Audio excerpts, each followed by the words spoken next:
மேட்டூரில் 11 kilometre road show சென்ற முதலமைச்சர் ஸ்டாலினை சாலையில் இருபுறமும் மக்கள் திரண்டு உற்சாக வரவேற்பு அளித்தனர்.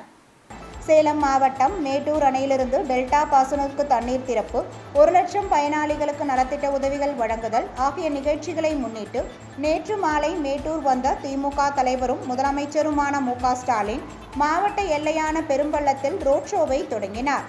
சூராண்டிபுத்தூர், கருங்கரடு, நவப்பட்டி, நாட்டாமங்கலம், மாதையன்குட்டை, 4 ரோடு, ஆய்வு மாளிகை வரை 11 கிலோமீட்டர் தூரம் நடைபெற்ற ரோட் ஷோவில் சிறிது தூரம் நடந்து வந்த முதல்வர் ஸ்டாலின் பொதுமக்கள் மற்றும் திமுக தொண்டர்களை சந்தித்து அவர்கள் அளித்த கோரிக்கை மனுக்களை பெற்றுக்கொண்டார். இதனைத் தொடர்ந்து தூய்மை பணியாளர்களுடன் நின்று அவர் புகைப்படம் எடுத்துக்கொண்டார். பின்னர் வாகனத்தில் அமர்ந்தபடி சாலையின் இருபுறமும் திரண்டிருந்த தொண்டர்களை பார்த்து கையை அசைத்தபடி சென்றார். திமுக கொடிகள் மற்றும் பதாகைகளை பிடித்தபடி ஆயிரக்கணக்கானோர் முதல்வரை வரவேற்றனர். கரகாட்டம், மயிலாட்டம், ஒயிலாட்டம் என மேட்டூர் நகரமே விழா கோலம் பூண்டிருந்தது.